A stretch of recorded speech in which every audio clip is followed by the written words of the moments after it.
Further, I've got to introduce my wife because I'm about to mess up real big if I don't introduce my wife to talk about mistakes. That would be bad. Right, this is Fran. Fran, if you'll raise your hand or stand or whatever this is Fran. Now, she is the best thing that ever happened to me.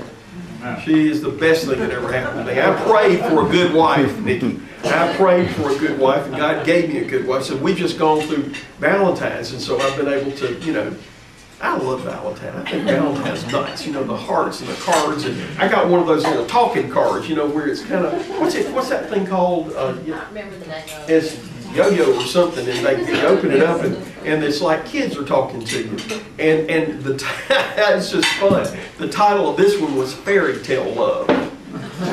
You know, fairy tale love. You know, you don't see love. You know, you don't see love as a fairy tale, really. But it has been for us. I mean, we've gone 25 years of really loving each other. This has been great. So as many times you hear bad experiences from politicians and all that, you know, and my friend Alan Wilson, son of Joe Wilson, who I served in the Senate with for years and years. But Alan Wilson's got himself just a prize, and I think, what, you've already had two.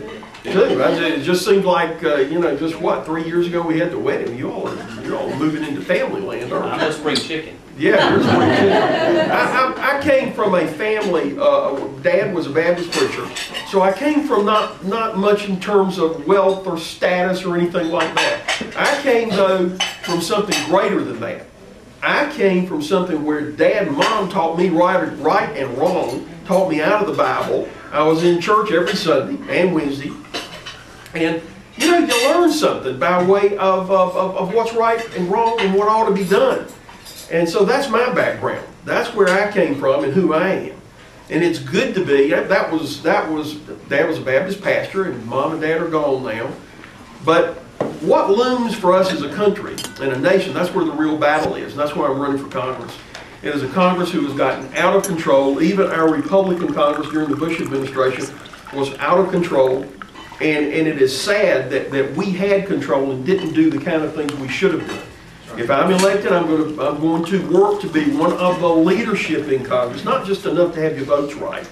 You've got to be a leader, and from the 4th Congressional District, we should have a conservative leader who is really, really leading the way on bringing back a Reagan set of principles that formulate into Congress, not just, oh, we have control again. That is insufficient. And that's where the Tea Party people keep trying to say it's not enough. It's not enough for Republicans to take over.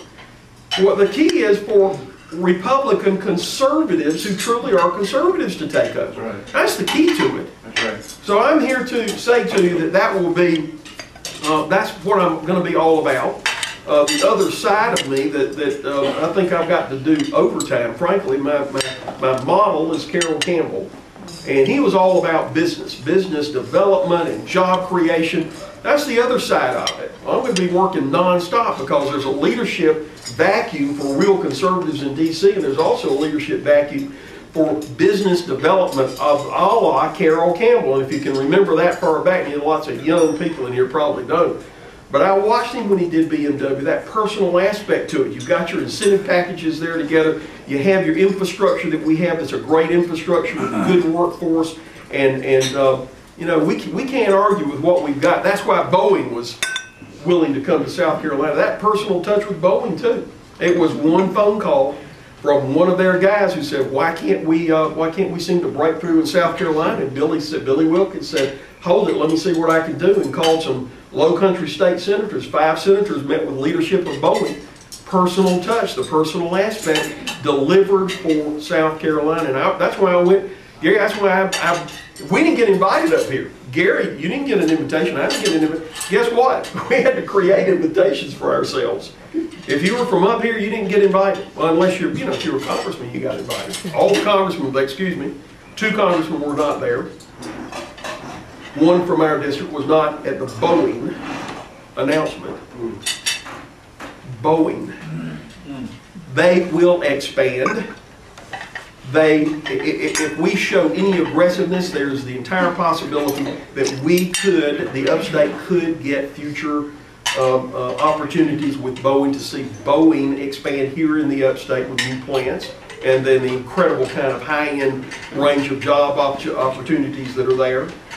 I went to the Boeing opening and got every card I could get my hands on, because it's making those contacts that are going to be critical for future a personal interaction that gets those executives here to the Upstate, that says, hey, you can't concentrate all your forces in the low country. It needs to be spread across the state. Already your incentives exist.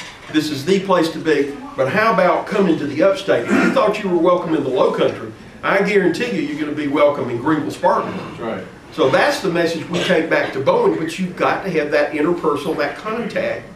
And let's just look, this is 101 recruitment. This is Carol Campbell 101 recruitment. I'm going to be really good at this, and if you elect me as your senator, you will see results, because David Thomas A. is going to be working hard for you in D.C., leading the way to a new Reagan Republican takeover, conservative takeover of Congress, where we get this debt under control. Number two, I'm going to be bringing jobs to the Upstate. You just watch me and see if I don't do it. I really appreciate your vote and support. Thank you very much for letting me be here, and especially thank you for letting me be a member of the organization. It cost a lot. As I recall, when I came here that time when I joined, I spent a lot of money. I mean, I had to go borrow from the bank, and it seemed like I came in with $60 and had about $1.50 left when I left. But thank you. I love this room that you're in. This is always such a friendly, happy room, and I appreciate very much you hosting the event and moving it to a Monday.